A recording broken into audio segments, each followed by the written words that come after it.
Hello, everybody, and welcome back to a very special edition of... You know, I was doing so well there for a second.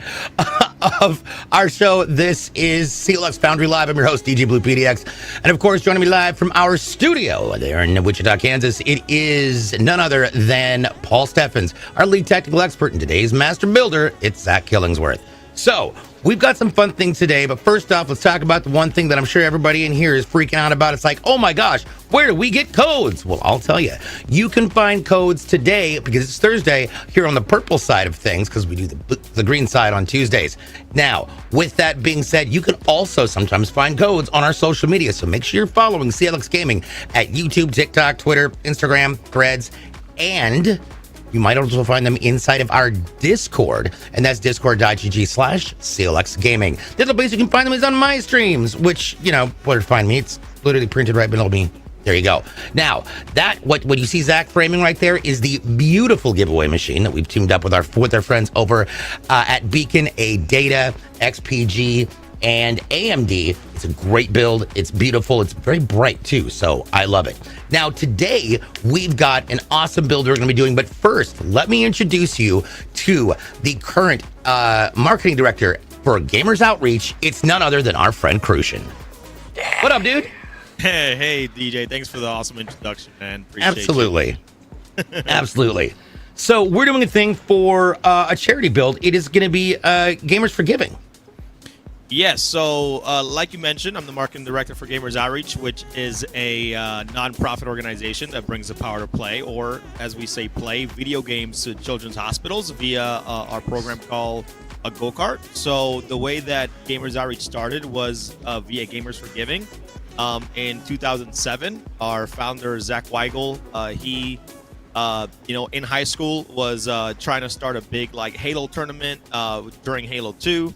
And apparently a local cop shut him down, and they had this whole big controversy about, back in the days, video games being violent and how it's, affecting, kids in a bad way. But Yeah.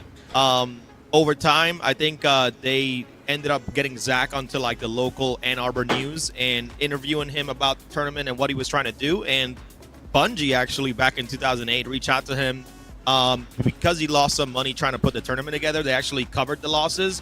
No kidding. The whole city just behind them and supported him to do Gamers for Giving, the first Gamers for Giving in 2008. So it's been a big pillar for us every year. It's at Eastern Michigan University, where our founder went to college, and they support us every year. And this is our 16th anniversary of Gamers for Giving. No kidding. So, yep. So it's an awesome story, man. It all started with Halo. That's awesome. actually awesome, dude. I love it. That is great. Okay, so let's start by checking out what we're going to be putting inside this machine. We've obviously got a great design on the outside, which I totally love, and I was just noticing the colors there. So what are we shoving inside this thing today? All right, so going inside of this is one of our Horus machines. So for our processor, we've got an Intel Core i5 13600KF. To cool that, we've got a CLX Quench 360 AIO. For our motherboard, we've got the MSI B760 Pro-P. This does come with Wi-Fi on board and is a DDR5 variant. So for our memory, we've got 2 sticks of XPG 16 gigabyte 6000 speed in RGB with those heat spreaders, so a total of 32 gigs for memory. For our storage, we've got a 1 terabyte M.2 drive from ADATA. It's the 700 Gold model.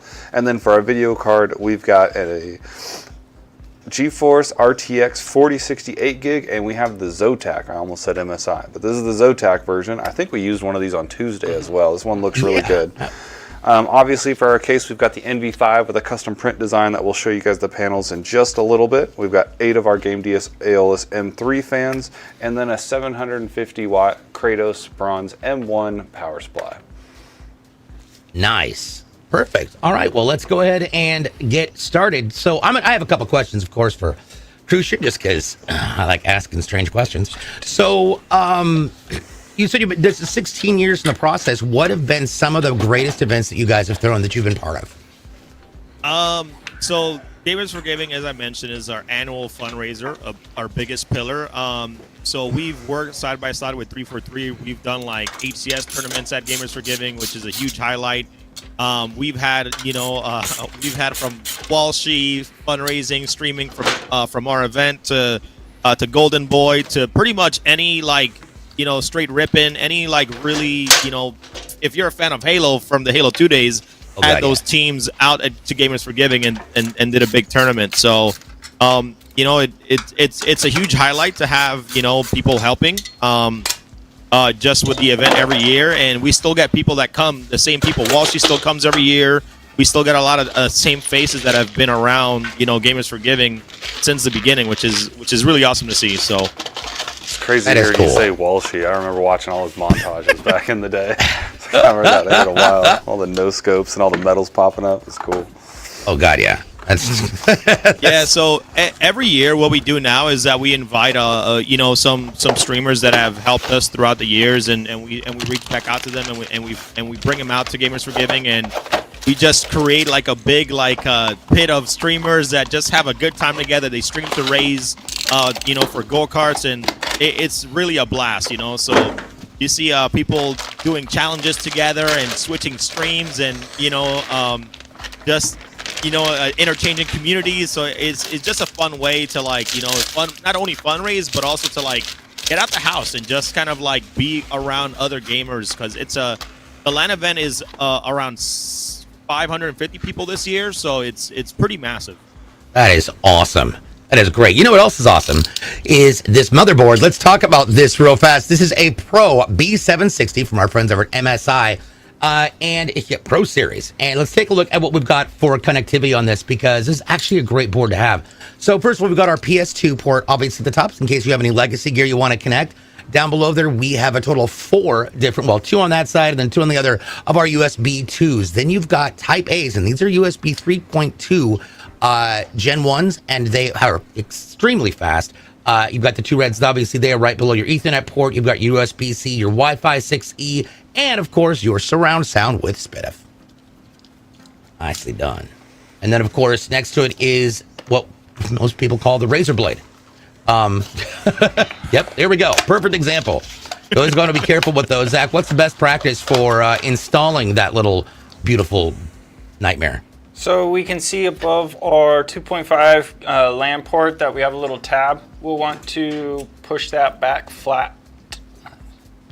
And on anyone that has that, some of them they're on HDMI, some of them it's on our display port. So just having that pulled back makes it nice and easy so we don't accidentally ruin motherboard later.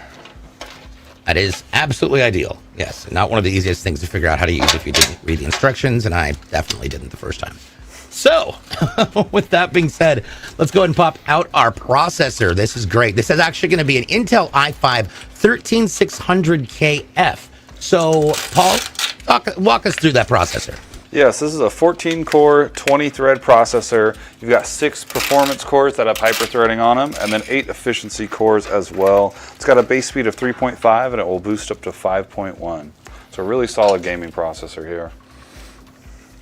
Nice. Awesome. I'm excited about that. Now, one thing I've noticed is that these things are a little more rectangular than some of, say, the other processors we've seen. Does that change how effective I would say the heat dissipation is on your cooler? So anytime you got a bigger surface area for heat dissipation, that's always going to help out. But these coolers are designed to work with any CPU socket, so it'll work well with this. Awesome. Well, I'm super excited. This is going to be great. Speaking of things that are super exciting, what is the next event coming up for you guys, Christian? Well, Gamers for Giving is next week, so it's going to be April, I believe it's 5 through 7, so it's literally next weekend. Again, it's going to be at Eastern Michigan University, and then we have like different pillar events that are mostly online throughout the year. So we have one called VTuber SummerSlam, where we pretty much invite the entire VTuber community to come join us and fundraise for these go-karts for the kids. And then we have our another pillar event, which is called Spectacular. And obviously that's throughout the whole month of October, where people dress up, have a good time, and then fundraise as well. So those are like our major pillar events, which is always a lot of fun every year. That sounds like an absolute blast. So if people want to get involved, how would they go about engaging or signing up, or just being there? Yeah, so if people want to get involved, we mostly, we always take inquiries. So you can always look up the information at gamersoutreach.org, but you can always reach out to our talent team at contact@gamersoutreach.org.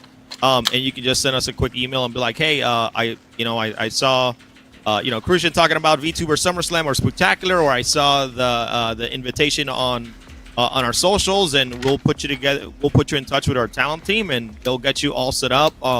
Our talent team is absolutely fantastic. They get you set up. They help you put together the Tiltify. We have like custom animations, custom stream overlays just for these events. So that way people can kind of personalize the streams a little bit, so they so their community knows that they're fundraising for these events. That is awesome. By the way, we're going to give a shout out to everybody who's watching from all of the different platforms today. And Pop of Freedom over on the Twitch side says, "Is Crucian signing the case?" No, I am definitely not. I don't want the PC to lose value.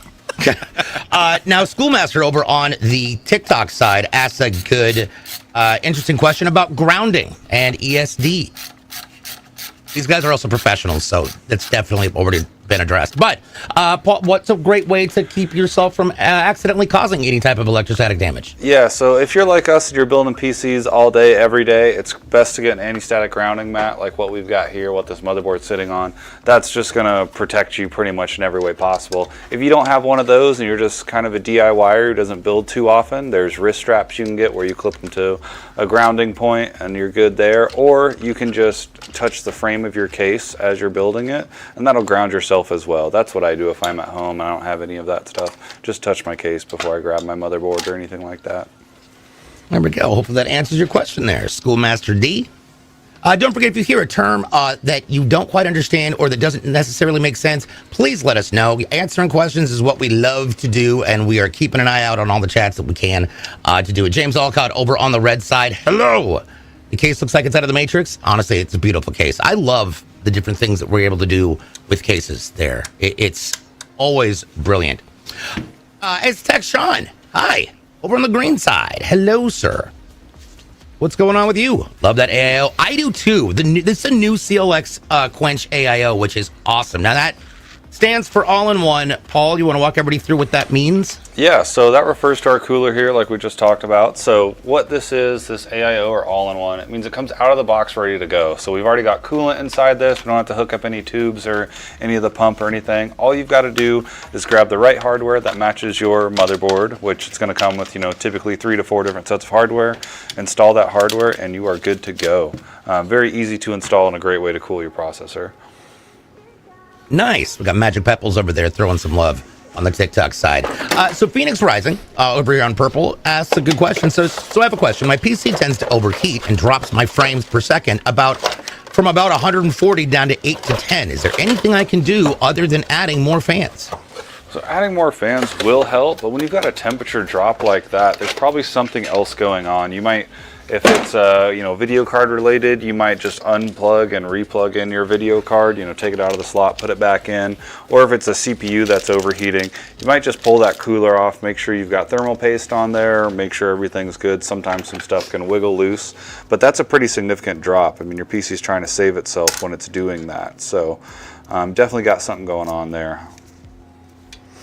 On the TikTok side, John Swan, a common question that's what's a good price for a first-time buyer for a PC? So there's a few different options you can go with. If you're wanting just bare minimum, we've got a lot of options around the $650 to $700 range that will get your foot in the door and be able to game most things on 1080p at good frame rates, and then it leaves you room to upgrade later on. If you want to go a little bit more to that mid-tier, I'd say around $1,200 to $1,500 can really get you playing everything that you want to play at good resolution and good frame rates. And then everything past that is just higher end. So Phoenix Rising did mention that it's one of ours, that we built it. So I'll tell you what you should probably do is get a hold of customer service and tech support, because you have a lifetime customer service and tech support with that build. So definitely reach out to them, and they can help you troubleshoot that. So absolutely. Vex on the TikTok side. All right. So up next, what are we popping in there? It's a RAM. Now, this is good. This is great. This is DDR5 6000 RAM, and it is brought to us by none other than our friends at XPG. So, yeah. And these are two 16 gig sticks. You're going to get 32 gigs total of memory on this, which is great. Did they ever fix that issue where I guess the stability of 4 RAMs instead of 2 for DDR5?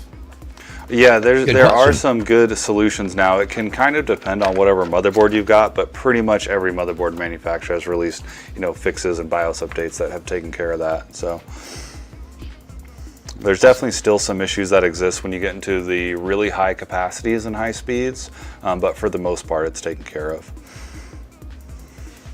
Derek Venable on the Facebook side says, hello, everybody. Welcome. Glad to have you in here, man. Now, operating systems are a fun thing because you have to have it in order to make it function, and we are going to be installing our operating system on a 1 terabyte AData Legend 700 Gold. It's an M.2 NVMe. Absolutely love these. They make things lightning fast. How do these differ from other hard drives there, Paul? So this is an NVMe M.2, like you said. So the M.2 is its form factor, that kind of stick of gum size that you see there. And the NVMe is the transfer speed, or the transfer protocol.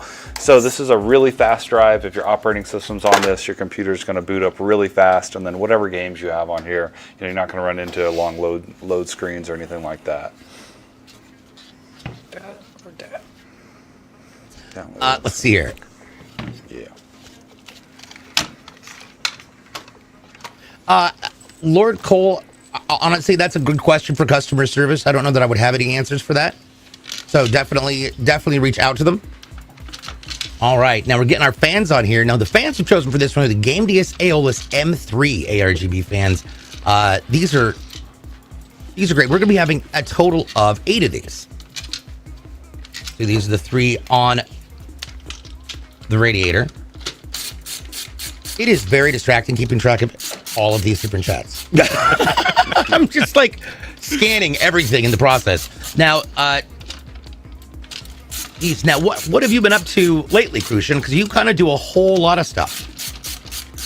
Yeah, right now we're preparing again for Gamers for Giving, which is our again. It's been very time consuming. So getting signage ready and things like that for the event, coordinating.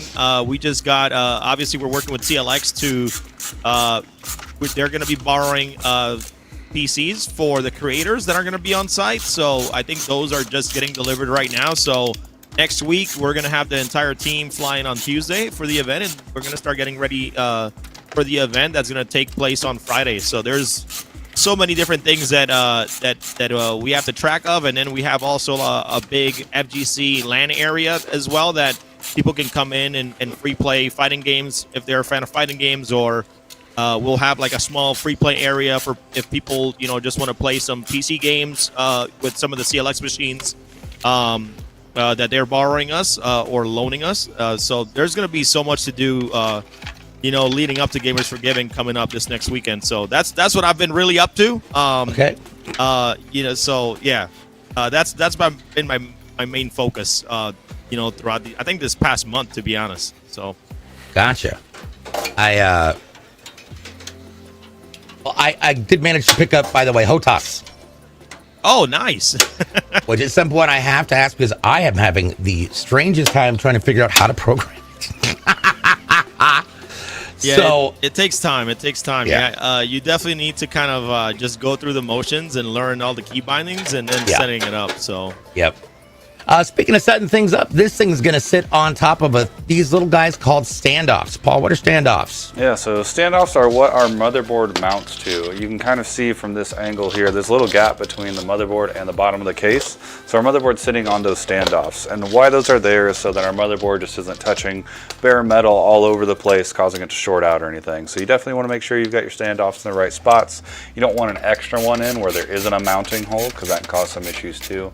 But it's pretty easy to tell where they should be. You can see where Zach's putting these screws in now. They have kind of these shiny silver solder lands around them. They're pretty easy to tell once you've got it in person. Nice. Now, one of the things I do love is this new CLX, for this new CLX Quench Thirst AIOs, is that whole cover lights up now. Yeah, this thing is going to look great. We do offer these in white now as well, so the white looks really good. No kidding. Yeah. Awesome. Yeah, white builds have always been popular. Yeah, so they have. So it's been pretty cool to see. So. Ace Sean says, Hostess is my go-to flight method, but man, reprogram all the keys for every update is a nightmare. Yeah, so Logitech sent me these, and so I was like, all right, well, I'll try this out, and there are so many button sticks, pressing things, and then figuring out what to label it, because it's not like you can just touch the button and it'll say, okay, I'll do this here. It doesn't work like that. Yeah, I tried doing that on stream and realized that's not going to happen. Yeah, I'll be honest. For Star Citizen, it took me about a month and a half to kind of learn all the buttons. It takes practice. It's not as easy. And they're just way too many keybinds, but it took me about a month and a half to kind of learn how to switch from mouse and keyboard in order to use 2 joysticks. So yeah, absolutely. Now one thing that's interesting when you're not sure how to fly is tilting. But the one thing you notice on this case is that there's a little tilt on the bottom for the power supply unit inside the power supply shroud. Now, that means the bottom of this is angled. Paul, why is that helpful when it comes to airflow and keeping your system cool? Yeah, so you can see right here this angle that our power supply sits in, and then it obviously matches the bottom of the case. So what this does is allows for a larger gap back here for more air to come in. We're going to have one of our main intake fans on this side, so that's going to allow it to get more air in and cool off your case. And then where our power supply is at right here in this hole, that's going to be getting more air in as well to cool that. Nice. Valor Fishing Network says, I'm late. What MOBO and GPU we got? Well, we're going to be using an MSI Pro 6 B760. And then, of course, we've got the RTX 4080. We're going to be putting this here in just a little bit. 4060. Sorry, 4060. Excuse me. I saw the 8 gig and my brain just went there. I don't listen. I learned to read 3 days ago. Just give me a break. You're putting them on the spot there, DJ. I was like, I'll take the 40. I looked right at the 8 gig and then just read it. Like, yeah. So, Aiden Singh up on the Facebook side. How's it going? Good to see you. Yeah. Derek Venable says, if Zach builds it, I'll put an order for a horse right now. You got that. That's a deal. Yep. There we go. Make sure you put in the special instructions. Zach has to build this. we love it. Obviously, we build a lot of. I can take a selfie with it too. If you got any reflective materials. Yep. Yeah. Yeah, I do. That's hilarious. Now, oh, that's right. We did. We built Derek's last Tuesday. So, if you want another one, hey, listen, we're down with that. Now. As it comes to building PCs, Kushin, what was the first time you ever built a PC? Wow, that's a good question. I think I built my first PC back in 2016. That's when I kind of started figuring, or actually, no, 2014. I apologize.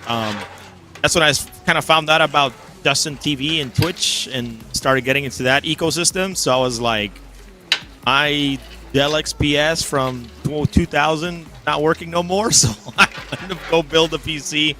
And yeah, it was definitely an experience. There's a lot of things that I wish I would have known. Like I made a mistake and I put the video or the HDMI in the motherboard instead of the graphics card. Things like that, you know, as a first time first time builder. So, but yeah, I mean, it was a good experience. Yeah, that's a friend of mine. Well, I don't know if you remember Hiccup, but Hiccup, we were playing Rainbow Six Siege with Hiccup constantly back in that era, and we thought it was funny because for some reason Hiccup had a great build, but she was getting maybe 30 frames per second, if possible. And so at one point, I know that Taste and I went, all right, can we troubleshoot your stuff? What's plugged in? What's in?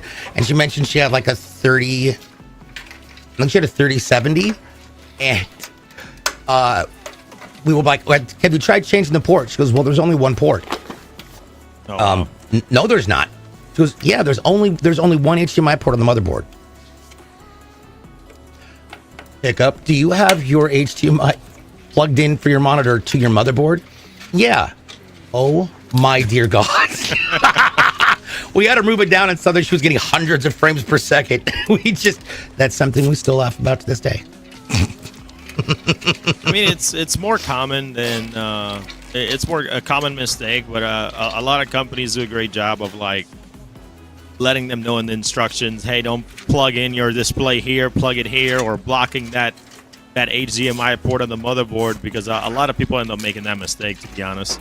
Oh yeah, we started doing that. We have these, it's kind of like a long rectangle sticker that goes on the back of our PCs when they ship, covering up the motherboard I/O, saying plug it in here. Yep. It's a really common thing. Yeah. Dadzilla's in the house. What's up, dude? Good to see you, my friend. I like how subtle the fans you are, but why are you not using the usual CLX Game DS fans? These are, because these are M3s. Yeah, that's a good question. So these are the new M3s. We've had these for a little bit. These are a variant of the M2. That's a little bit more updated, a little better performing fan. That being said, we still have the M2s. We're still going to carry those for quite some time. So if you prefer those and you want those in your build, they're definitely still out there. These do have an RGB ring around them. It's a little bit different. You guys will see it when we get it on, though. Yeah, these have some really great color effects, I'll be really honest. Eric Walker's here over on the Facebook side. Hello, hello, hello. Angel, is Angel the name? Hello. Asks, how much will it cost to build a good budget PC? Yeah, so, it depends on what you're playing and what resolution you want to play at. But like I had mentioned earlier, we've got PCs that start out at between the $650 and $700 range that will get your foot in the door. You can start gaming most games at 1080 with good frame rates. And then, if you want to go the next step up, I usually say between $1,200 and $1,500 can get you that mid-tier build. And then the more you want to spend past that, that's all on you. But everything past that's going to be just a high-end, good gaming PC. Yeah, it's definitely depend on the things you want to use it for. I'm still loving how that thing looks in the back. A giveaway PC? Yeah, that looks good. It's so bright. It is so bright. All right, right now, what Zach is doing is he's feeding the cables for the fans through the case. When it comes to wiring in your fans, or at least mounting them, where would you recommend placing your cable management? So a lot of cases will have like fan holes inside them. DJ usually comment on grommeted holes like what we have here. These are more for like your power lines and your big lines going. Up in like the corners, you can see it right there. See my finger jingling up there? There's a bunch of holes up in the top here. Ding, ding, ding, ding. To where you can run cables through, and those make it a lot easier because then when you're looking inside the case, there's not a cable like going down into a hole because it's up hidden away real tight. So makes it real nice and easy to do cable management on a lot of cases. Oh, Eric, you're Derek's stepson. Got it. Okay. There we go. That makes more sense. Eric and Derek. I'll remember that. There's an irony there. Okay, up next, we're going to be figuring out the fans on the back of the case once we get the side done. Now, I noticed that you've got a frame there. What is this for? This is the floor fan, the one that brings air in up off of the ground that sits in front of the power supply shroud. Now, speaking of that, I was thinking about the question about the heating issue. And so with that being said, when it comes to proper ventilation, Paul, what are some best practices on where to place your PC and your setup and what you want to make sure it's sitting on, or more importantly, not on? Yeah, so you want to make sure that all your intake areas are unobstructed. So if you can have your PC on a flat surface, most PCs now, the intakes are on the bottom. There's still, a bunch that are in the front. My PC at home is in the front. God, but you're so old school. I know, I'm just living in the 60s, But yeah, you want all your intakes to be unobstructed. So if you've got like really heavy carpeting, I doubt anybody's got shag carpeting anymore. But if you do, put a hard surface down and then put your PC on it, whether that's a piece of wood, piece of cardboard, something like that, so that your PC can breathe well. I used old ceramic tiles. There you go. Just under the feet, except for this one because it sits on the box and wood is not conductive. Yeah, get it in a crate. That's a good spot to put it. Yep. This crate is honestly one of my favorite things. It's just easy peasy. Yeah, I stopped putting PCs on the floor. I just rather have them elevated somewhere, form like buying a cheap IKEA shelf or desk that can just hold that up, because I feel like it catches more. I don't know. To me, it catches more dust. It catches so much more things. And I was like, I just rather have it elevated in the middle, so that way that he can just rise to the top. So yeah, that's for sure. That's a good practice. I just have all my components screwed down to a sheet of plywood, so I can just total open air environment. Yeah, hang out wherever I want. Oh yeah. I have been seeing a lot of wall mounts lately. which is an interesting idea. You can make them look pretty Yeah, cool. there's really cool stuff that you can do. Talk about cable management. Talk about, speaking of cable management, we may have a code up in the purple chat. Definitely check it out. Ivory's been dumping a few things over there. It's ARC-D Tekken. TEKN. That is Tango Echo. Where'd it go? There we go. Tango Echo Kilo November. Or just my spelled version of the game. Here we are. So, Uncut Shane asks, so when do you guys see DDR5 becoming mainstream, like maybe when maybe the 50 series comes out? So it's like slowly taking over now. I think DDR4 is still the more popular one, but I bet, 3 to 4 months we're going to see DDR5 be the standard. I love it. I jumped, of course, from DDR3, I believe, to DDR5, and that was a wild upgrade. Windows Source over on the red side. Hello, welcome in. Yeah, from DDR3 to 5, that's a massive jump in my Oh, yeah. opinion. Oh my goodness. Yep. I went from a 9900K to that 13900KF, and then from a 2070 to a 3090 OC, and the DDR3 to DDR5 plus M.2s, and I would never in my life thought it would run that fast. I'll tell you what doesn't have to run away because we've got it. It's out of the box. Let's take a look at our 4060 because this is actually a really cute little card. Yeah, I really like this card. It's small enough that we don't need an anti-sag bracket, but it's going to perform really great in gaming. So this is the 4060 from Zotac. It's the 8GB version. We've got 3 display ports and 1 HDMI for our video outputs. See, we've got a nice backplate on here, dual fan to keep it cool, and a single 8-pin power connector, which I really like. Makes our life easier when we're doing cable management, and just looks better in the system, in my opinion. Wendell Source, by the way, hello, welcome in. Asks a good question. Says, my PC always runs at 85 plus degrees when gaming. Is that normal? I always get a feeling something will catch fire or just die. So if you've got newer hardware, that's actually kind of normal in a gaming environment. As this newer stuff comes out, everything runs so much hotter than it used to. So for me, it's not uncommon to see those temps when you're gaming. They should go down drastically when you're not gaming, but if you are gaming, that's fine. Derek, Derek is like, yep, here's his order. All right. Let's go. We got to get notes in that order. Let's do That this. is, yeah. I'm sure, when we confirm the order with you, just make sure you put Zach's got to build it or let him know. I got you. Right. If Zach doesn't build it, That's- he's canceling. Zach's building his own customer base. Sometimes I feel that way. Sometimes That's awesome. I get like deja vu. I feel like I've built this before. Yeah, I've seen Are they this just? name Did before. they just get one and just want more? Probably. Yeah, that's awesome.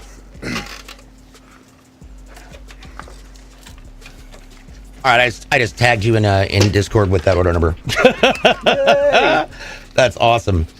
And got a Ryzen 9 at a 4080 Super. All right, that sounds super. Very nice. Super amazing. Yes.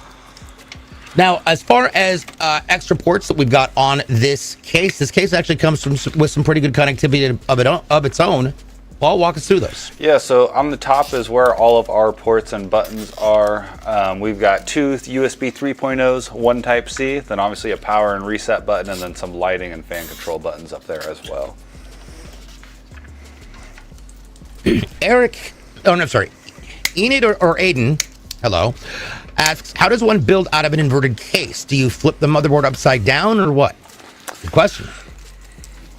Yeah, go ahead, Zach. Okay, You've done that way more than I have. So depending on which case we are going with, they will have instructions in the manual on how to do so.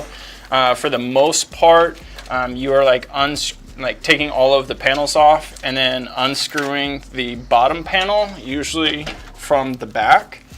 Every once in a while, depending on the case, you will also have to transition cables. If there's like a USB hub on it or something like that. And then it's usually building it same normally, and then you just stick that bottom piece on top, screw it down, flip it over, and that's usually how most of them are today. It's not you're building it upside down. You're just the modularity and way that they've got them to transform or change into a different thing is a lot easier than what you might think. So Now, is there any advantage to it, or is it simply an aesthetic element? Depending on which case you get, there can be a sweet advantage to it, because then you could do either a UFO or a hovercraft build, which I've always wanted to do. But that's like a personal build. Okay, and now I'm going to be the one asking questions. A UFO or hovercraft build? Okay. What does that mean? So a UFO and a hovercraft is a push-pull. That means there's fans on the top and bottom of the radiator. And then if it is a case that can be inverted, you mount it on the roof, and that puts the fan and then the radiator, then more fans, and that's a UFO because it's floating in the air. And then when you go to invert it, it turns into a hovercraft because the air is pushing down and blowing it out. And so it looks like an airbag. And if you get powerful enough fans, it'll actually float, which is pretty cool. What? It's just, I'm it's just kidding. literally just something out of my was just brain like, that I'm what like, man, kind I of really airflow want to is do that? something this. That's why it's a personal That's amazing. build. It would be a sweet personal build. I'd get Kyle to do like a cow farm for the UFO, Yeah, that would and then be cool. another piece of glass that is like a water theme for when it's upside down. That is ridiculous. Speaking of ridiculous, we've got another code out there. It is RIZ-USGB. Uniform Sierra Golf Bravo. Yep, that one worked. All right, there we go. Yoda Fine, by the way, shared the video over on TikTok and says, I put so many of my friends on with CLX. We thank you for that, and we appreciate it. Also, we're pretty sure they're going to be happy about it. Absolutely. This is the first time I've seen this case, but first time I've seen built-in. What's a typical, I guess, airflow for this case? Yeah, so typically the max fans that we typically put in these cases is 8 fans. So we'll have 4 intakes, one being down here, and then these 3 right here. So we're bringing the air all in on this side and then exhausting out the top and the rear. You could potentially fit 3 more fans if you were going to push pull on this radiator, but that would be pretty uncommon in this case. Yeah, and my push pull, we had to put it sideways because we just didn't have enough room at the top of the motherboard. But one of the things I love about this case is that power shroud that you can see down there, and that's that little elevated area where the power supply goes in its own separate space. Why is that important, and how does that help with the functionality of the case? So there's a couple things that shroud does. One, obviously our power supply is going to be in there, and so it hides the cables pretty well to give us just a cleaner look. And the other thing is it gives us a nice compartment for any extra cables we've got. We can tuck away in there and then not obstruct any airflow. And then also it allows our power supply to get fresh air in from the bottom and shoot it out the back. That way none of the heat from the none of the heat from the power supply gets into the main part of the case. Yeah, I'm really loving this new trend of having the different, having all the different spaces and adding space to the back of the case for your cable management. So, yeah, it's really which is nice. a lot that harder than it case looks. Companies keep that in mind. Yeah.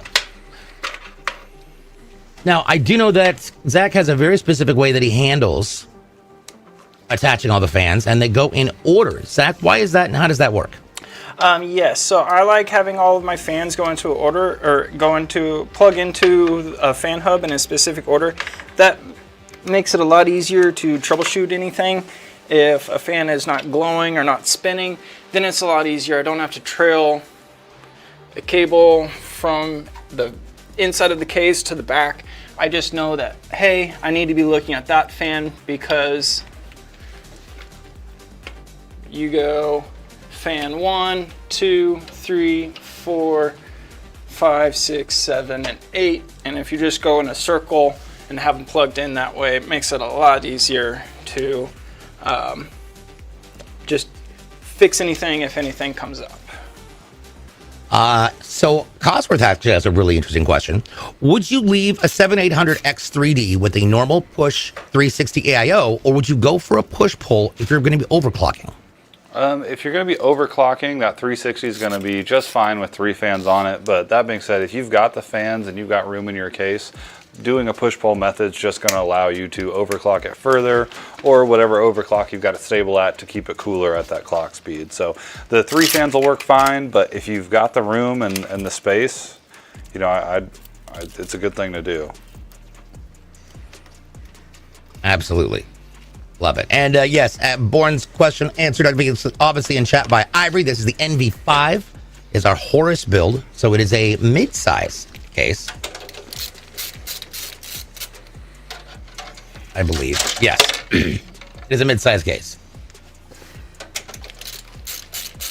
Yeah, this is technically a mid-tower chassis. Now that mid-tower nomenclature can be a little misleading because mid-tower can mean anything from this size to like the big 011s and even the MV7 and stuff like that.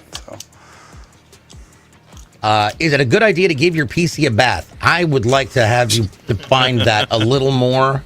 Yeah, whenever your PC is dirty, just put it in the bottom of your dishwasher and you're good to go. I thought it was you put it in one of those remove the rusts. Oh yeah, One of those like chemical baths. Yeah, the chemical baths. Yeah. Mineral water. Yeah. Jeez. That may work for C-3PO, but I'm not really sure how that's going to work for a PC. Now, personally, I just disassemble it and I just throw everything in my clothes dryer. There you go. Let it dump around for there for a minute and get all the dust off. Please don't ever do that, people. That was a joke.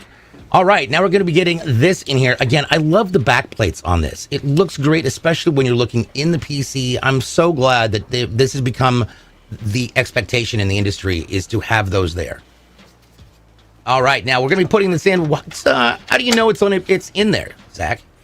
Yes, so our little clip here will snap up. If it does not, I usually have a little pick tool like this. Every once in a while you'll have heat shields for your M.2s there, but it makes it a lot easier to just clip it in place if it doesn't fully lock up. Got it. Question coming in from Frosty Snacks. Hello. Can undervolting increase the performance? Undervolting typically does not increase performance. Longevity. Yeah, it can make your things run a little cooler, which might make them last a little longer, but that's probably not something I would recommend. And Frosty Snacks also asks, what about the GPU? As far as undervolting goes, kind of same story there. Interesting. All right. Feels like we are getting close. So now we're going to be plugging in the power supply unit. This is the 750 watt Gamebius Kratos M1 80 Plus bronze RGB. Now, Paul, what type of a power supply is this? So this is a non-modular power supply, so you can see all the cables are soldered in. So Zach's figuring out what he needs right now, and then once it's installed, we bundle up the rest. Sometimes we bundle these outside of the case, just kind of depends on how we're wanting to do it. But there are other options for power supplies, and those are semi-modular and fully modular. So a fully modular power supply is not going to have any of these cables pre-soldered in. It's going to be ports on the power supply and a bag of cables that comes with it that you just plug in the ones you need, keep the rest for if you upgrade later. And then semi-modular is just a nice mix of the two, where you'll have typically a 24-pin, an 8-pin CPU, and sometimes a VGA power soldered into the case, and then the rest of the cables are modular. Awesome. Nice. And of course, the 80 Plus bronze, we've talked about this often, but there are different levels of that. What are they? Yeah, so that's your power efficiency rating. 80 Plus is pretty much the standard on power supplies. We always recommend going with one that's at least 80 Plus base or higher. So what that refers to is the amount of power that your PC is pulling out of the wall versus what it's using. So to just get a flat 80 plus rating, the power supply has to be 80% efficient at 3 different loads, typically 10%, 50%, and 100%. And then as you go up the tiers, bronze, silver, gold, titanium, platinum, and so on, they get more efficient above that 80%. Well, that is excellent news. So, bro is locked in? Absolutely. Absolutely. He's just on it. He's so focused right now. So, I know we have a whole bunch of people who've just joined here in the last little bit. So, I want to jump back and talk about the gentleman joining me. Of course, this is Crucian, the marketing director for Gamers Outreach. And we're here for Gamers for Giving. So, Crucian, walk us through this event one more time. Yeah, no problem. So, thank you so much, DJ. Gamers for Giving is Gamers Outreach premier annual event where we normally fundraise. It takes place at Eastern Michigan University, kind of where Gamers Outreach started, and it's pretty much a massive LAN event that takes place at the George Gervin EMU Center, and we normally have around 12 to 1,300 attendees. We have a big LAN area. We have an arcade. We have an FGC area. We bring out creators. So next weekend, April 5th to 7th, we'll be pretty much fundraising online and in person at the LAN event to be able to continue our mission of bringing the power of play to children's hospitals, meaning bringing video games via our go-kart program. And our go-kart program is pretty much, it's a gaming kiosk, medically graded gaming kiosk that we provide to the hospitals that they can use to move around to hospital rooms or keep in their playrooms. So that way kids can have some type of recreational activity. So that way they're not, bored in their rooms when they're receiving care or treatment for long periods of time and things like that. Morale. Exactly. Hey man, So, when I was in the hospital, the 64 literally was a lifesaver. So I love that. And of course, if you'd like, go ahead. No, that's fine. Go ahead, DJ. Sorry. I want to say, of course, if you'd like more information on how you can get involved, you just go to gamersforgiving, that's FOR.org. Yep. Gamersforgiving.org, and I'll even put that link in the chats. Yeah, if you're a creator and you want to help support, we work with people that want to stream from home as well. So, we're always happy to welcome you into the team and help us fundraise. Like I said, people will be fundraising from home during Gamers for Giving, or there's people that come and support the cause in person as well. So it's so much fun, man. It's so much fun. We have a couple of celebrities that will come to the event and will donate to people that are fundraising at the event just to get their crazy reaction in person. And it's just the coolest thing to see. We had this girl do I think handstand push-ups, and it's just a fun environment to be together with the community. So it's growing every year. So it's sooner or later we're gonna probably outgrow that George Gervin Center at Eastern Michigan University. So That is cool. And hopefully that happens. I mean, it's been getting bigger and bigger and bigger. So that is awesome. Yeah, I've been looking over here. So you can just stream from home and help. Yep. That is great. Yep. Some of and we're very transparent with what we're doing. Just like every nonprofit, we have our financials on the website. We have everything for people to see, so that way, we have transparency, awards for our financials and all that good stuff. So, people, I know some people do some heavy research on some of the nonprofits. So, fear not, everything's on the website that you can take a look at for yourself and be able to, make that decision on your own. So, just making sure to put that in all of the chats. Got chats on two different computers. Keyboards on either side of me. Awesome. Well, I'm excited about this. This is going to be great. I'm looking forward to seeing your guys' streams. It's going to be fun. What's also going to be fun is watching this thing turn on in just a few. That's going to be great.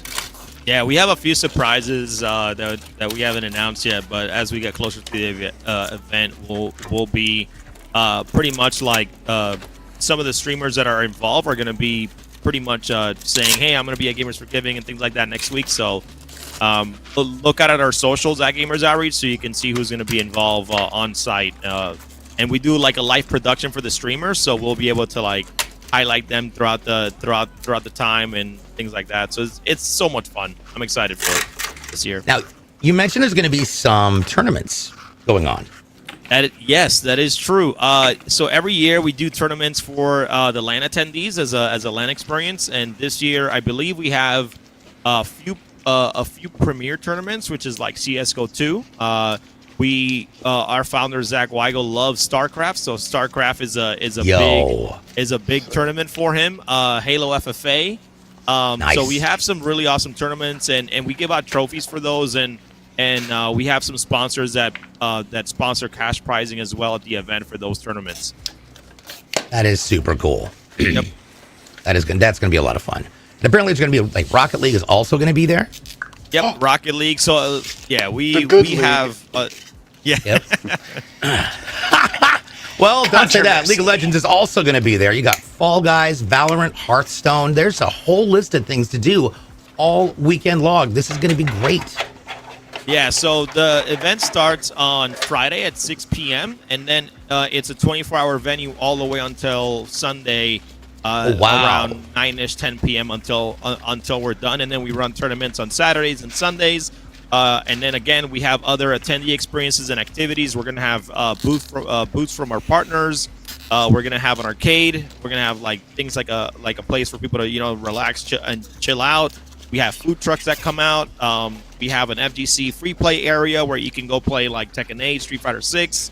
Nice. There's gonna be a Smash tournament as well taking place with like over 300 people, but there's also going to be a free play area that you can play like things like Mario Party or Mario Kart as well. So we try to really, provide the attendees as much activities as they can so they can have a good time. I'll be honest. Mario Kart is always a go-to win. Yes. It doesn't matter. Super Mario Kart, that is always just hilarity at its finest. Especially if you got sitting next to friends and you can try and slap the controller out of their hand. Throw that blue shell at them. Right? Exactly. All right. It looks like we are getting ready to put our panels on, which is awesome. I love this. This looks great. Yeah, the panel came out fantastic. Thanks to the team at CLX for that looks great. I really appreciate it. I assume it was Kyle and Nicole. Where does Kyle? There we go. Getting everything ready. Gonna get these all cleaned up and fingerprints off them, and we'll be good to fire this up. And we did, Phoenix Rising, by the way, checked back in and said, I love that it's quick and easy to get a hold of a live person when calling customer service. Right? There's no nightmare level phone tree that you have to go through. Like anytime I call the cable company, which is always a frustrating experience. All right, now we've got that back panel on there. You say you don't want to talk to a robot for 30 minutes? Oh my gosh. Well, and of course, different options just bring you back to the beginning. I'm just like, really? It's like that and phone companies, the other ones. Yeah, like, wow. For communications companies, you're not communicating very well. All right. Yeah, this looks really good. I love that back panel, the way that came out. Yeah, that's how we brand it. We try to make like the Gamers for Giving branding very friendly. It was made by this team called Capacity Studios. They they do really well at like making assets for like esports and different things, but they really did a great job with these assets. So all these ribbons are like super friendly and things like that. So it came out really good on the case. So it looks great. I didn't know Got a couple questions. ribbons. I thought those were dial-up cables. Looking over here, we've got a couple questions coming in. Hello, Triggered Media. What's going on? What RTX? This is a 4060. We've got a 4060 in there. So, and Energy Grant over on the red side says, do you know Rowdy Rogan? I believe we do know who Rowdy Rogan is, and we've done some projects with him. He's a fun one. Definitely. Reciprocals in the house. Hello, hello, hello. I dig it. This turned out really clean. I dig it. Yeah, that came out great. Yeah, thank you guys so much. Another code, by the way, got dropped up there. It is March, MRCH CHCS. That is your code. It is Charlie, Hotel Charlie Sierra. Awesome. Make sure you grab those codes. There's going to be codes later on today on my show as well. It's going to be fun. Uh-oh. I think they're trying to get it centered. That's why. Right there. There we go. Nice. I just saw him doing this. I'm like, are we dancing? What are we doing? All righty. Let's go that way, then that way. Yeah. Yes, airplane. Airplane instructions. Are we ready to check this bad boy out? Yeah. Here we go. Oh, look at that. It's getting ready. Yeah. Once again, I like these fans because they're subtle, but they're bright. Yes. And they come up with some, yeah, with some really good things. I'm excited. This looks so good. Congratulations. This is what is going to be going to Gamers for Giving for their giveaway, and it's going to be incredible. Let's once again go over what we've got inside this brilliant machine. There it is a custom NV5 Horus Gamers for Giving custom print. It's got an i5 13600KF processor mounted on an MSI Pro B760P Wi-Fi motherboard. It contains two 16 gig sticks, a DDR5 6000 RAM for a total of 32 gigs. Plus, you've got that GeForce RTX 4060 graphics card. The storage is going to be a 1 terabyte ADATA M.2, and we've got 8 GameDays Aeolus M3 fans plus a 750 watt GameDays Kratos M1 80 plus bronze power supply. Well done. That turned out so well. All right. So once again, Crucian, where can people find you and where can people find out about your organization? No, thank you. I mean, you can find me at Crucian Gaming pretty much on any platform, Twitch or socials, but, you know, I'm not that important. I think the most important thing here is helping out the kids and, you know, what we're doing at Gamers Outreach. So if you guys want more information about you know, what we do on our events, you can head over to gamersoutreach.org or gamersforgiving.org, which is the event happening next weekend. We're going to be raffling this PC on site. So I just want to say a massive thank you to the entire CLX team, not loaning us some PCs, but also taking care of us with this incredible, you know, raffle prize that we'll have on site that, you know, those funds will go towards, right now we have over 600 requests around spanning over 240 hospitals of go-karts around the world, and our goal for 2024 is to fulfill over 600 go-kart requests right now. So wow. it is very much appreciative to the entire CLX team for this looks incredible. So thank you guys so much. Absolutely. It's our pleasure. So, as per usual, this show is happening in 2 parts. In just a few, we're going to take a quick break. And when we come back, you're going to get to spend the afternoon with Zach as he's building some really cool things. And he's kind of excited about that one. So, this show happens Tuesdays and Thursdays starting at 11 a.m. Pacific. That is 2 Eastern. On Tuesday, we have code drops over on the green side. Thursdays, we get code drops over here on the purple side. So definitely make sure you tune in. If you want to find out more about the latest and greatest of what's happening here with CLX, make sure you check us out on our socials. That is YouTube, TikTok, Twitter, Instagram, and Threads. You can sometimes also find codes on those. You can also sometimes find codes in our Discord. That's discord.gg/CLX Gaming, where you can team up and hang out with a whole bunch of like-minded PC enthusiasts. And who knows, you might make a good friend. Other than that, you can find codes on my channel. I'll have one later on today after this show wraps up, and I'm excited for it. So, with that being said, on behalf of Kyle and Jason in production, Crucian, Paul, and Zach, I'm DJ Blue PDX. Don't go away. We have more coming up after the break. We'll be right back. Bye. Bye, everybody.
Hey, what is up, Scooby Gang? I hope everybody is having a fantastic day. Thank you for hanging out with us on that first show. I've got a pretty sweet, colorful episode for us to do right now. We have with us today an ASRock Phantom B550 Gaming 4 AC. What's the AC stand for? It means it has Wi-Fi built on. We're going to be slapping in a 4060. This thing has the 8 gigabits of video RAM, same card that we just installed in the super sick Gamers for Givings. We also have an EVGA 850 watt B5 power supply. the always ever classic, ever evasive Solo Terabyte that is an SSD. The even bigger, even faster 4 terabyte NVMe. We are going to be slapping down 16 gigabits of 3600 megahertz on our memory modulars. And today we are slapping a Ryzen 5 5600 processor down. We have a 120 liquid cooler that is going to be chilling it, and my favorite M3 Game DS fans. Thoroughly enjoy those. Let's crack open. We are throwing all this into a 011 Horos edition. So this is a green print job on our 011 Evo XL or Evo RGB case. So set that down off onto the side.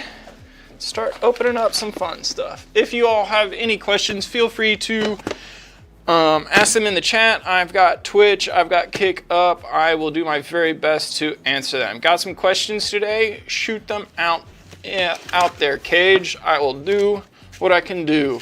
When does the DJ live stream start? As soon as I get done building this system, we raid him, and he's got codes.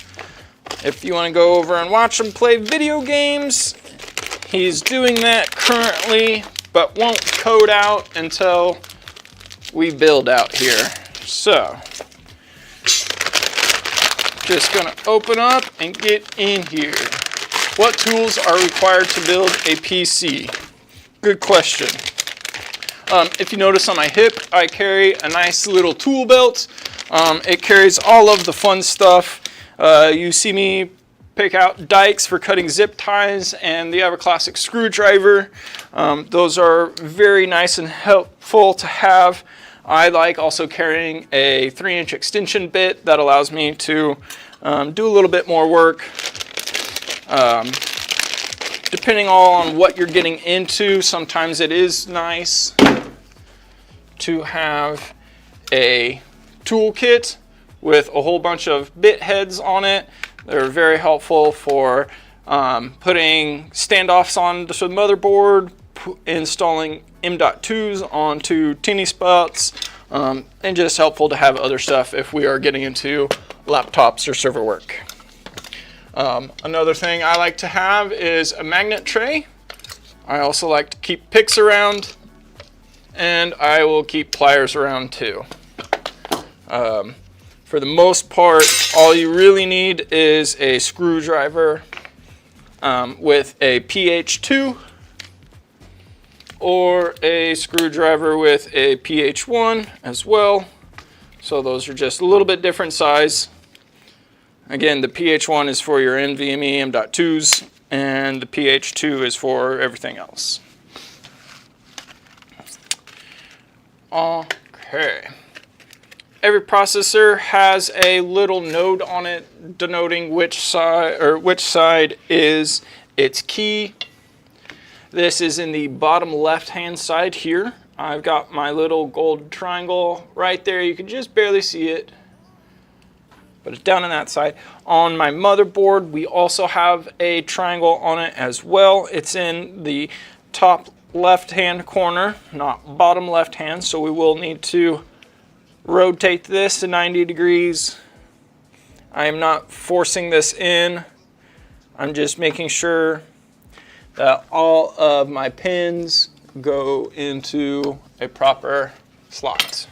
And I'll lock it down, and that will be that. I have with me today an Aztec 120. And that comes with a nice AMD retention kit. All heat dissipation will have its own retention kits for it. Sadly, it's kind of a lot like our power supply. If we were rocking a modular power supply, we would need specific cables for that power unit to work. Same thing happens with these guys. We want to be sure that we are using the correct install hardware for these to be working. i.e., if we're rocking AMD, we want to be installing AMD. If we are playing with Intel, then we want to be installing Intel. Also, with those, there is AM4, AM5. Those are different. There is 10th and 11th gen and 12th, 13th, 14th gen. There are also Intel Extreme. There's Threadrippers. There's Xeons. There's so many Epics. There's so many different types and sizes of processors that you really want to make sure you do install the proper kit. Some kits will have manuals with them. You just want to read those. Make sure that you use the right stuff. Others, it's just kind of self-explanatory on this is kind of where this should go. I've got arrows pointing that way. It needs to go towards the CPU, so that's how I know how this one gets laid out. I want to invert my Lanley 11 Evo Dynamic. Never even opened up a PC before, but I'm worried about my PC sitting in front of a window. The inverting of an Evo will require you to undo the case cables because sadly those are set in one spot and has to be redone that way. I will, now that I have my hardware mounted, I'll make sure that I either have thermal paste applied. If it's pre-applied, I'll just leave that, or I will apply it to my processor. If I apply it to my processor, having a pea-size dollop of thermal paste is going to be perfect. If we are playing with a 13th generation processor from Intel where it's a little bit longer, then a line would be pretty nice. But this is going to be perfect for what we're wanting to do here. And just like we're working on a car tire with Dad, we're not going to be going in a circle when we're tightening up the lug nuts. We are going to be bouncing in a star type formation. That takes pressure away. There we go.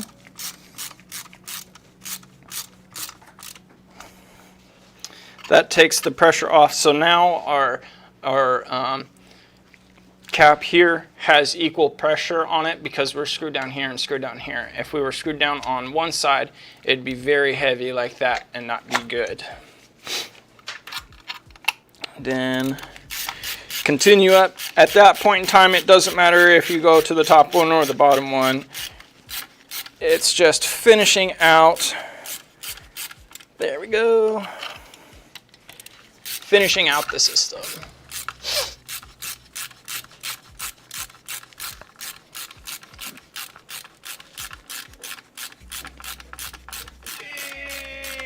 Yes, these guys are. There we go. Whew.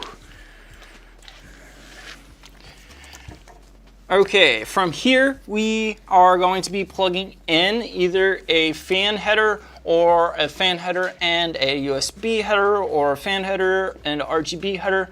So we want to go to our CPU fan 1 when we are plugging this in. That is going to be set up in the BIOS to run max beans already, which is what we want it to be doing.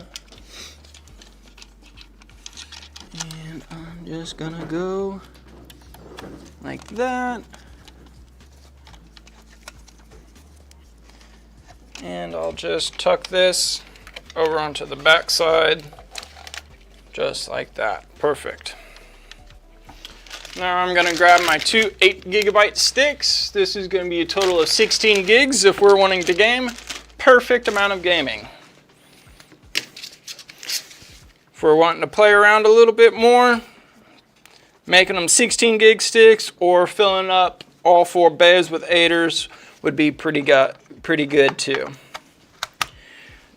Now that clicked in pretty perfectly. So if we go the other way with it, we notice that it rocks. It won't go in fully. You don't want to force it in because there is a split, not in the middle, but pretty close enough to where it can only be one way. I'll just lock that in there. Grab our nice cutting tool and go for it.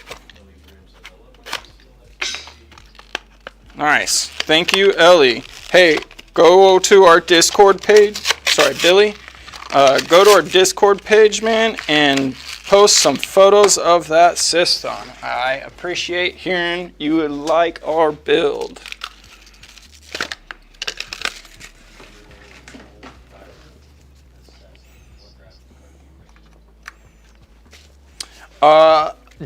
Direwolf Assassin, if we're getting into a graphics card, what kind of video games are we wanting to play?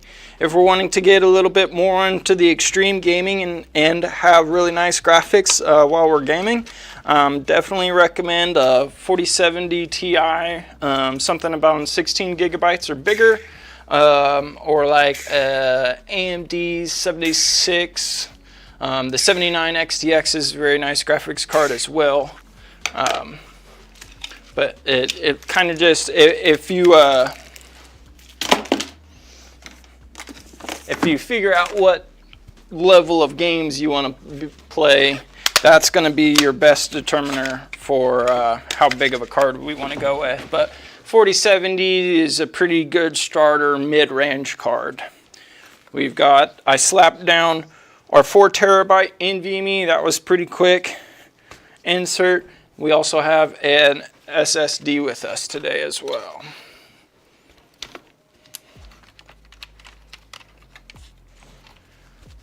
Let's cut open our 8 gig card here.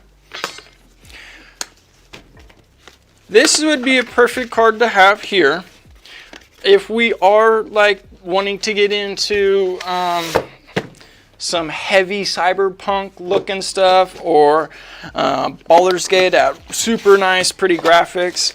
Having a nice card that is a little bit bigger than an 8 gig would probably be recommended best, just so that you don't have a whole lot of possible bottlenecking.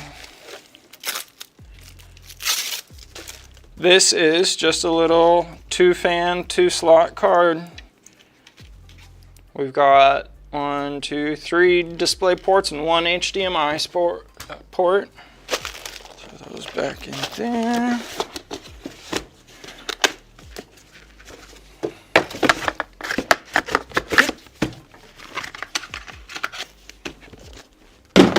And bronze power supply.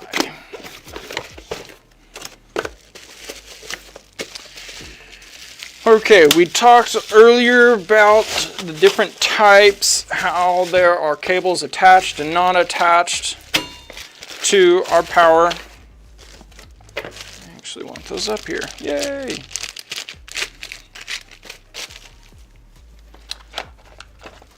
But there are also different types of, there are also different sizes as well as types when it comes to power supplies. You have your ATX power supply, which is the most common size of power supply.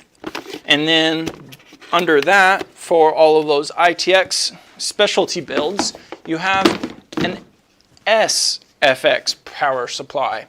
Those guys are pretty small compared to this. This is 850, so this is kind of a standard box size.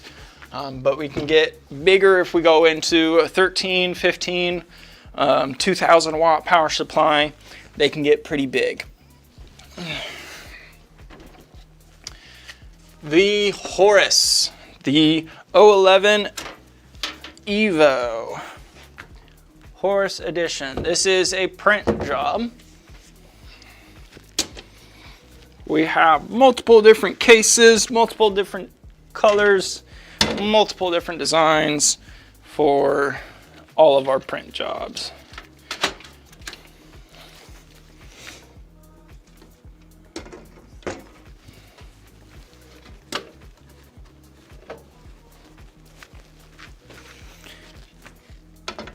The only thing that I would do with this order is, because we have a modular power supply, I would have purchased a black and green cable mod kit. 7 pins or 13? 7, so 3, 3, and 1. Cool.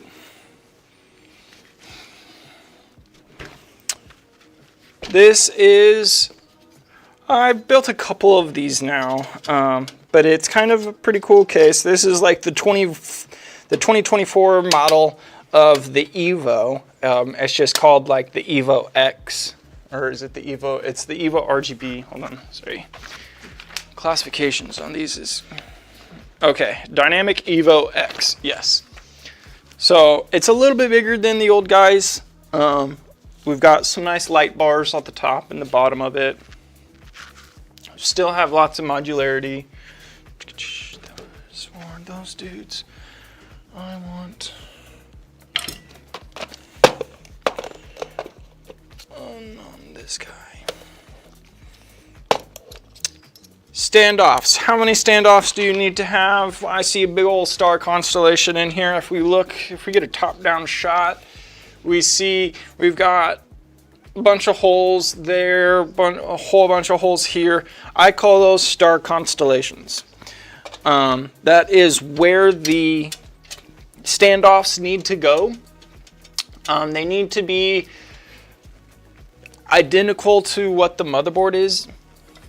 So if there's a standoff there, you really want, or if there's a hole there on the motherboard, you really want a standoff there.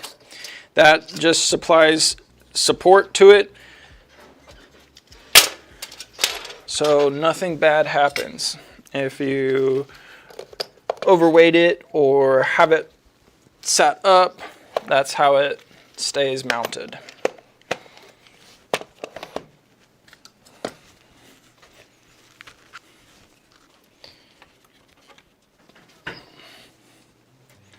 And we'll just like that.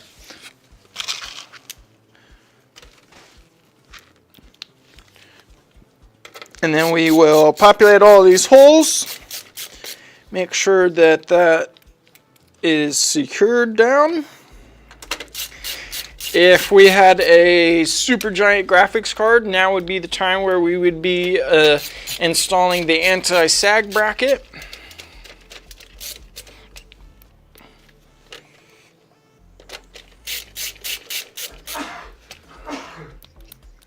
That's it.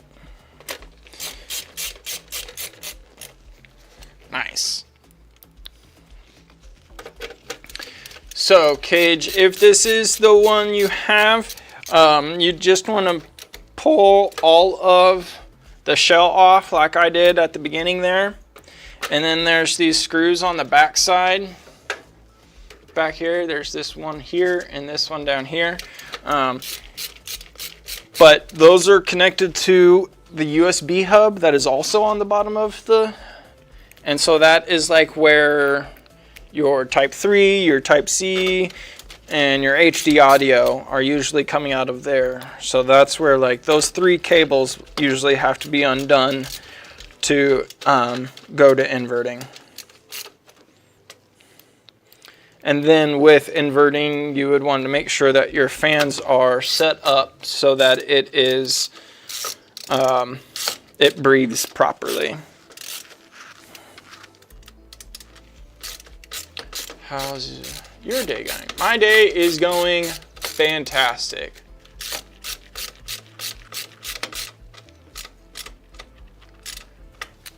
How are you today, Hernandez?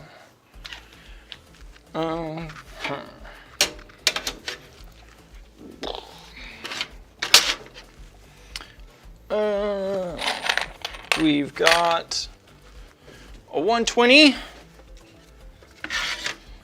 So I'm just gonna mount my fan to that. I could have done that while I was out. And that's where I like doing that while it's exposed, because then every once in a while you have to struggle a wee bit to get it all plugged up right.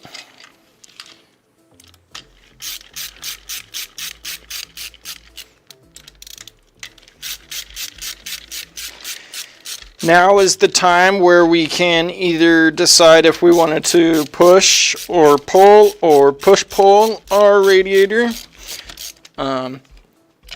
With what we've got going on right now, just a basic push through it is going to be perfect.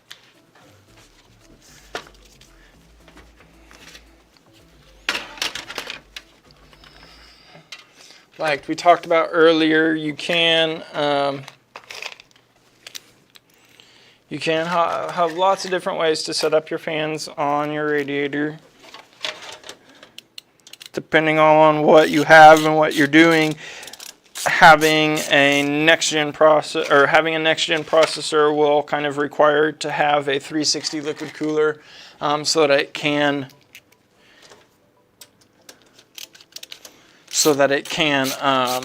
cool properly.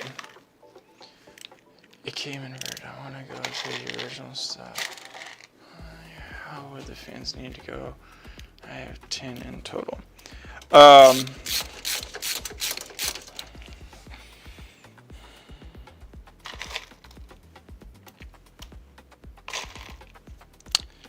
10 fans inverted. So when we invert, we move the 360 over to the side instead of having it on the roof. And then the rear exhaust fan turns into an intake fan. So it's kind of a layout. The layout kind of changes when it gets inverted. I do not want it that high. I don't know why I tacked it down that high.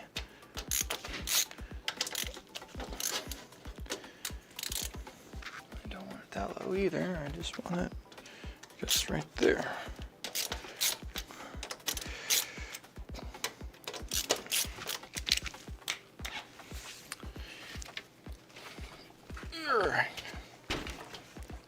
Okay, how I make everything easier is by separating it out into different categories. We've got 3 different categories when we are tying up a system. We have all of our case cables here. We have all of our fan cables there. And then we have all of our power cables here. It makes it a lot easier if I don't have to constantly be pushing these out of the way, so I'm just not going to install those yet. It allows all of the work to be had with no headache and mess of little rugrats getting in your way. You know, when you're trying to do a project and you just can't because the squirrels are barking at you, you know.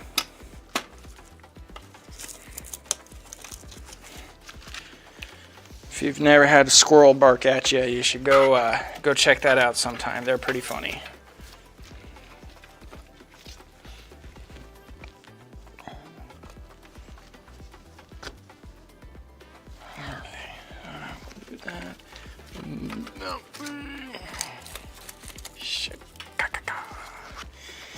And HD audio.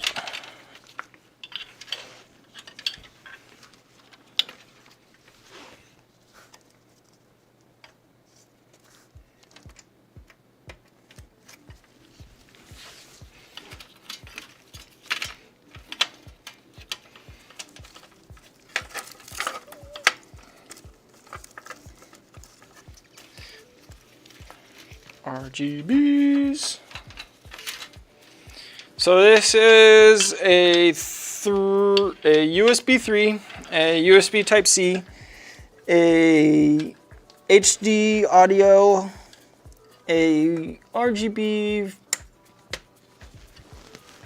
and our front panel USB. Sorry, not front panel USB, just our front panel.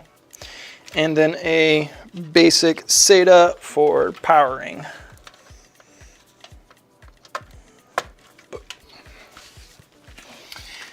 You'll want to do a little bit of research if you're building the system yourself. Some cases do have type C's, type 3s, and stuff like that your motherboard will need a header for. Some motherboards don't have enough headers or have headers, and that is where you will need adapters and such. So it's always nice to do a wee bit of research beforehand just to help you out a scotch.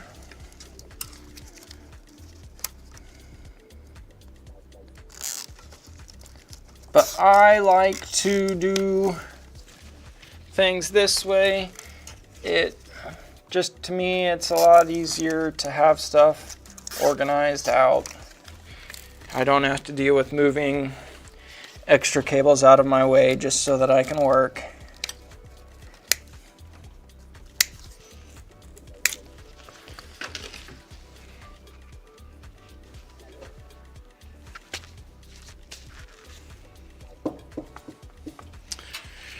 Okay, let's do fans. We can close this back up.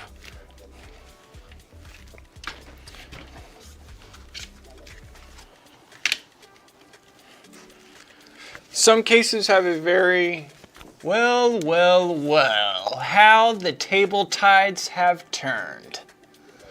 So I need to move the cooler to the top. Does that mount under the fans? The radiator will be on the bracket, and then your fans will be on the other side pushing air through. So some cases have a cool feature like this where we can remove trays and bays and let us work on it a lot easier. This is a really nice, easy way to get stuff mounted quickly.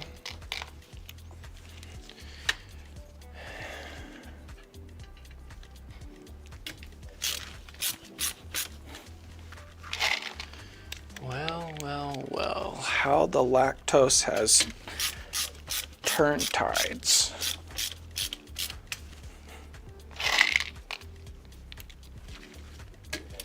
I was walking by one of our people the other day, and they had a gallon of chocolate milk from Brahms. I was just like,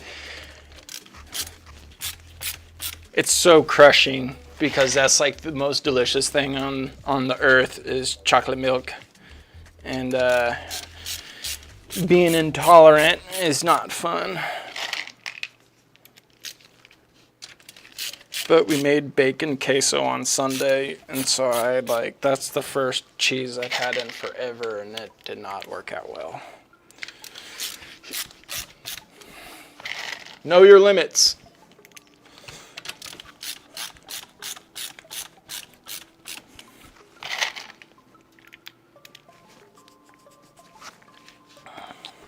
But Zach, how many fans can you fit inside of a case? Well, inside of this one here, we can fit 3 on the floor, 3 on the roof, 3 on the back, and then 1 on the rear. Depending on what type of cooling source we have in there, we can maybe blow that up. If we had a 360, we would be able to push-pull.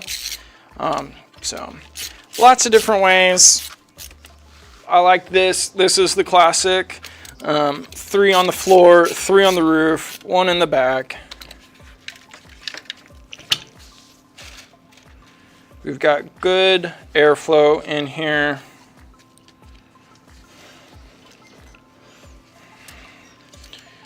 And another reason why I like these trays is it allows you to do a soft cable management. And what I mean by that is I can combine all 3 of these fans into 1 cable that goes to the back, so that we don't have 3 individual cables going to the back, but we only have the 1.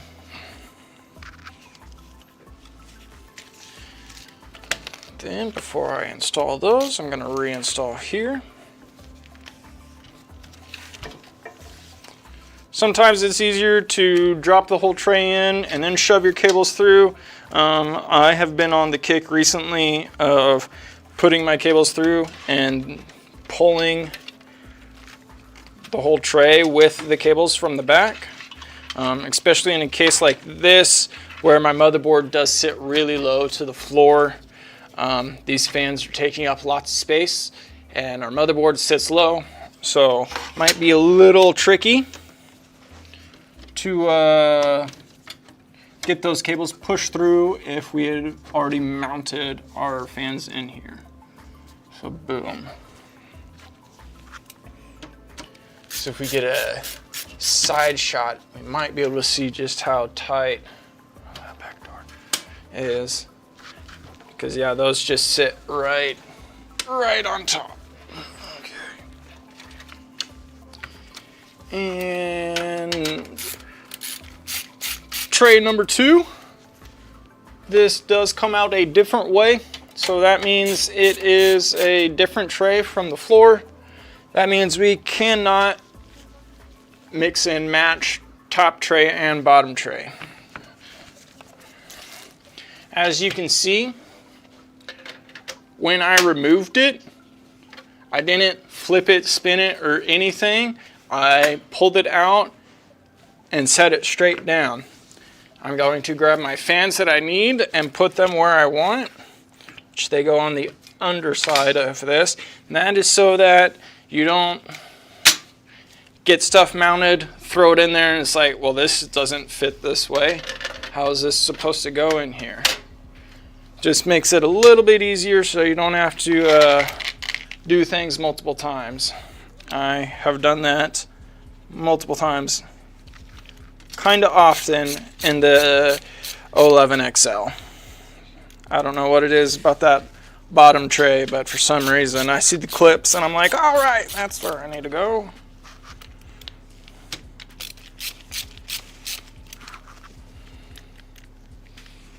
What is happening, Kurtz? Are you having a good day? I hope so. I hope everybody's having a good day. If it's your Friday because you have tomorrow off, woohoo! Nice weekend ahead of you. I hope it's nice weather where you're at.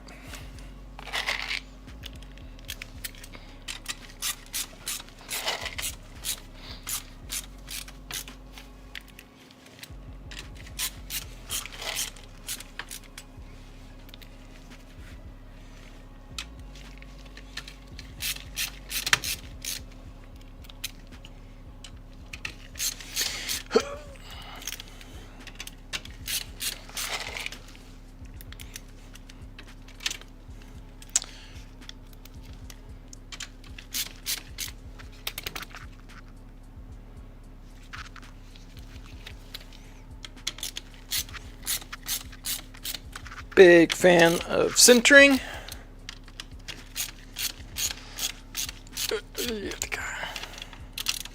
And I'm a big fan of arm workouts. Work that wrist, work that forearm.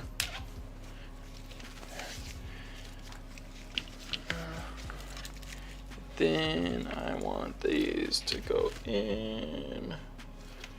It's on, is it that one or that one? I'll just do that one. And again, I'm going to tie down my cables because professionalism. Bam.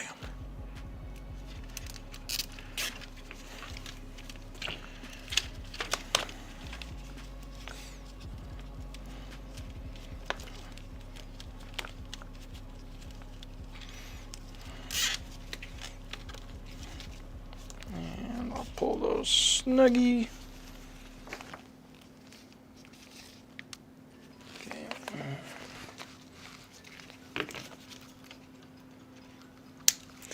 And mount these back on the roof.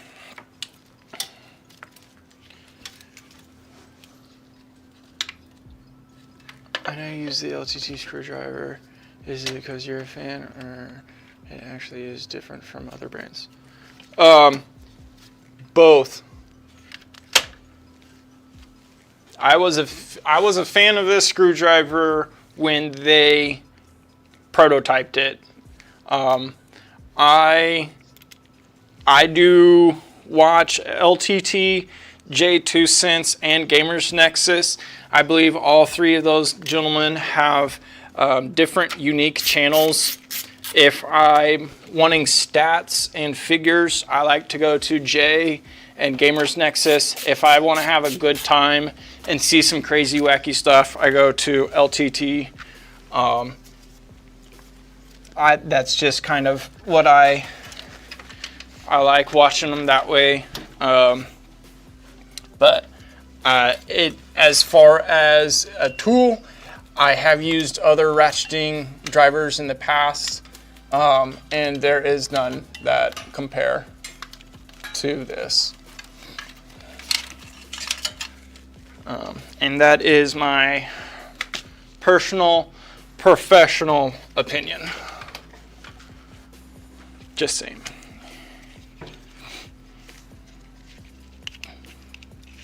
Nice. Try to be on Tuesdays. Alrighty, so like I usually do, I like starting from the rear fan. That be fan 1, 2, 3, 4, 5, 6, 7, going in that nice circle loop. This is an 8 fan hub, so I can plug up to 8 fans. If I had more than that, then I would need to add